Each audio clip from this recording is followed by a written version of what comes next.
মধ্যপ্রাচ্যে দখলদার ইসরায়েল ও যুক্তরাষ্ট্রে চলছে তুমুল সংঘর্ষ, আর এ যুদ্ধে জড়িয়ে পড়েছে যুক্তরাষ্ট্র।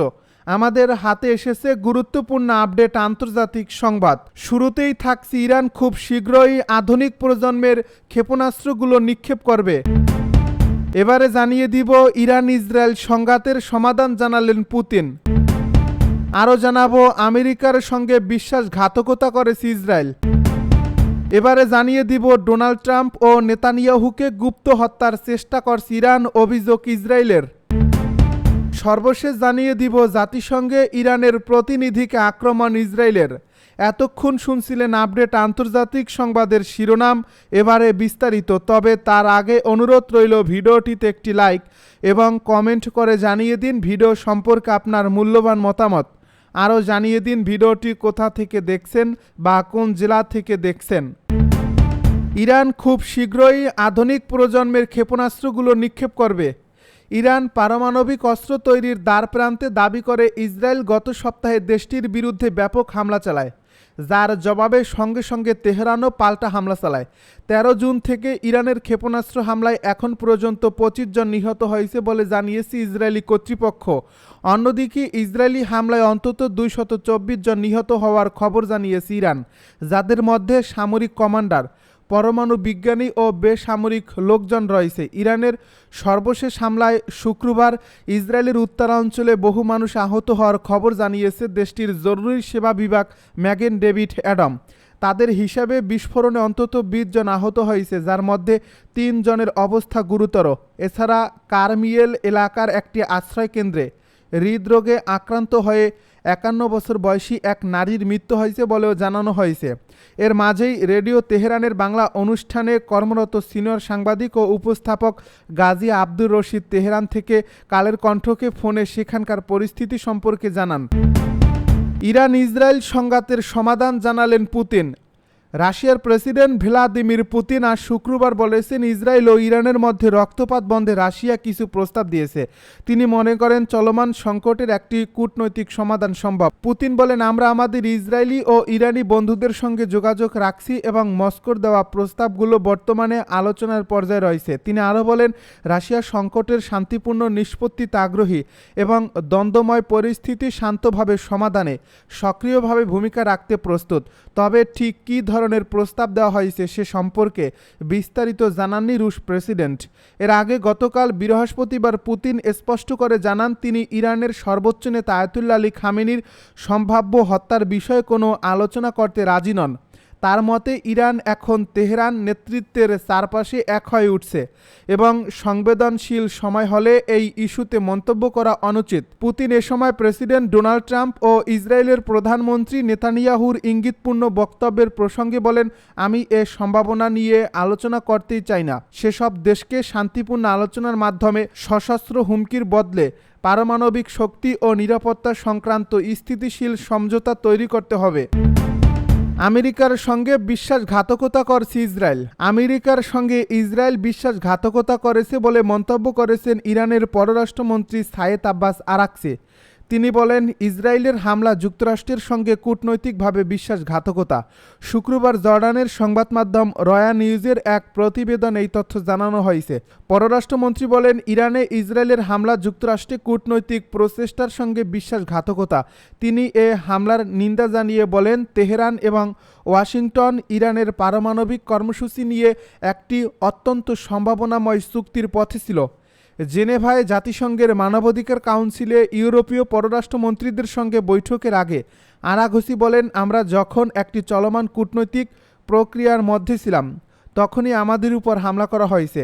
জেনেভায় জাতিসংঘের মানবাধিকার কাউন্সিলে বক্তব্যকালে তিনি ক্ষোভ প্রকাশ করে বলেন, এই হামলা এমন এক সময়ে চালানো হয়েছে যখন আমরা আমেরিকার সঙ্গে 15 জুন একটি সম্ভাবনাময় শান্তিপূর্ণ চুক্তি নিয়ে আলোচনার প্রস্তুতি নিচ্ছিলাম। এই কূটনীতির প্রতি বিশ্বাসঘাতকতা এবং আন্তর্জাতিক আইন এবং জাতিসংঘ ব্যবস্থার উপর এক নজিরবিহীন আঘাত। এর আগে আল জাজিরার প্রতিবেদনে বলা হয়, ইসরায়েল ও ইরানের মধ্যকার চলমান সংঘাতে যুক্তরাষ্ট্র সরাসরি অংশ নেবে কিনা সে বিষয়ে আগামী 2 সপ্তাহের মধ্যে সিদ্ধান্ত নেবেন যুক্তরাষ্ট্রের প্রেসিডেন্ট ডোনাল্ড ট্রাম্প।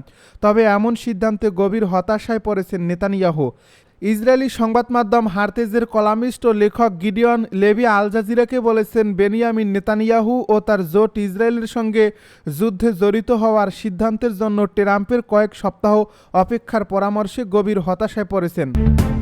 ট্রাম্প ও নেতানিয়াহুকে গুপ্ত হত্যার চেষ্টা করছে ইরান, অভিযোগ ইসরায়েলের। মধ্যপ্রাচ্যে ইরান ইসরায়েল উত্তেজনা এখন তুঙ্গে।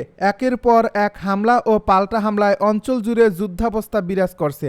এই প্রেক্ষাপটে ইরানের বিরুদ্ধে আরও এক বিস্ফোরক অভিযোগ এনেছে ইসরায়েল। এবার তারা বলছে ইরান নাকি যুক্তরাষ্ট্রের প্রেসিডেন্ট ডোনাল্ড ট্রাম্প এবং ইসরায়েলের বর্তমান প্রধানমন্ত্রী বেনিয়ামিন নেতানিয়াহুকে গুপ্ত হত্যার চেষ্টা করছে।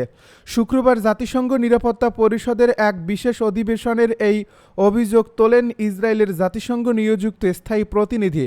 জর্ডান ভিত্তিক সংবাদ মাধ্যম রয়া নিউজ তাদের এক প্রতিবেদন এই তথ্য নিশ্চিত করছে। বিশেষ অধিবেশনে ইসরায়েলি দূত বলেন, ইরানের সর্বোচ্চ নেতা আয়াতুল্লাহ আলী খামেনি বহুবার প্রকাশ্যে ইসরায়েল ধ্বংসের আহ্বান জানিয়েছেন, যা কেবল রাজনৈতিক ভাষ্য নয়, বরং সে অনুযায়ী বাস্তব পরিকল্পনা বাস্তবায়নের চেষ্টাও চালানো হয়েছে। ট্রাম্প ও নেতানিয়াহুকে হত্যার প্রচেষ্টা সেই প্রমাণ। তিনি আরও অভিযোগ করেন, ইরানের রাষ্ট্রীয় সমর্থনে পরিচালিত গোষ্ঠীগুলো শুধু মধ্যপ্রাচ্যই নয়, বরং বিশ্বজুড়ে ইসরায়েলি নাগরিকদের লক্ষ্য করে হত্যাকাণ্ড ঘটিয়েছে এবং নতুন হামলার পরিকল্পনাও করছে।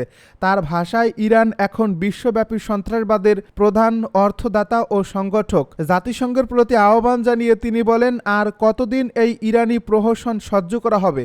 এখনই সময় কঠোর ব্যবস্থা নেওয়ার। ইসরায়েলি প্রতিনিধি এই অভিযোগের পেছনে কোনো নির্দিষ্ট তথ্য প্রমাণ পেশ না করলেও বিশ্লেষকেরা বলছেন, এটি মধ্যপ্রাচ্যে ক্রমবর্ধমান উত্তেজনার একটি কূটনৈতিক পরিণতি।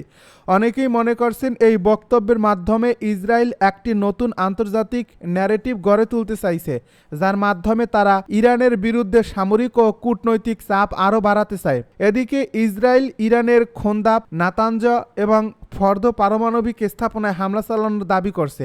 পাল্টা প্রতিক্রিয়ায় ইরানও ক্ষেপণাস্ত্র হামলা ও সাইবার আক্রমণের মাধ্যমে জবাব দিচ্ছে। এই পরিস্থিতি দ্রুতই বিস্তৃত যুদ্ধের দিকে গড়াতে পারে বলেও আশঙ্কা করেছেন অনেক পর্যবেক্ষক। জাতিসংঘে ইরানের প্রতিনিধিকে আক্রমণ ইসরায়েলের। জাতিসংঘ নিরাপত্তা পরিষদের বৈঠকে ইরানের প্রতিনিধি আমির সাইদ ইরাভানিকে তীব্র ভাষায় আক্রমণ করেছেন ইসরায়েলের প্রতিনিধি ড্যানি ড্যানন, খবর আল জাজিরার। শুক্রবার জাতিসংঘ নিরাপত্তা পরিষদের জরুরি অধিবেশনে ইরাভানি যখন আন্তর্জাতিক আইন রক্ষার আহ্বান জানিয়ে ইসরায়েলের বিরুদ্ধে অভিযোগ করেন, তখন ড্যানন তাকে ভিকটিম সাজার নাটক করার অভিযোগ তোলেন। ড্যাননের করা মন্তব্য ছিল, মিস্টার ইরাভানি, আপনি কোনো ভিকটিম নন, আপনি কূটনীতিকও নন, আপনি এক নেকড়ে যিনি কূটনীতির মুখোশ পরে আছেন। ইরান সম্প্রতি বিয়ার শেবা শহরে একটি হাসপাতালের কাছে ক্ষেপণাস্ত্র হামলা চালিয়েছে, যার জন্য ড্যানন ইরানকে সরাসরি দায়ী করেন। যদিও ইরান দাবি করে তাদের লক্ষ্য ছিল কাছাকাছি একটি সামরিক ঘাঁটি। ড্যানন শুধু ইরানকেই নয়, বরং আন্তর্জাতিক সম্প্রদায়কেও সমালোচনা করে বলেন, আমরা আত্মরক্ষার জন্য কাউকে জবাবদিহি করি না, আমরা ইরানের পারমাণবিক স্থাপনায় হামলা চালানোর জন্য দুঃখ প্রকাশ করি না, আমরা হুমকি নিরসনের জন্য ক্ষমা চাই না। এ বিবৃতি এমন সময় এলো যখন বিশ্ব নেতারা ইসরায়েল ও ইরানকে উত্তেজনা হ্রাসে আহ্বান জানাচ্ছে। তবে ইসরায়েলি দূতের এ স্পষ্ট অবস্থান ইঙ্গিত দিচ্ছে পরিস্থিতি এখনও অতি উত্তেজনাপূর্ণ পর্যায়ে রয়েছে। এদিকে জাতিসংঘের নিরাপত্তা পরিষদে দেওয়া বক্তৃতায় রাশিয়ার দূত ভাসিলি নেভেনজিয়া বলেছেন, ইসরায়েল কূটনৈতিক প্রচেষ্টার প্রতি স্পষ্ট অবজ্ঞা দেখিয়েছে। শুধু তাই নয়, ইসরায়েল জাতিসংঘ সনদের প্রতি কোনো সম্মান না দেখিয়ে রাষ্ট্র ইরানের উপর একতরফাভাবে হামলা চালিয়েছে।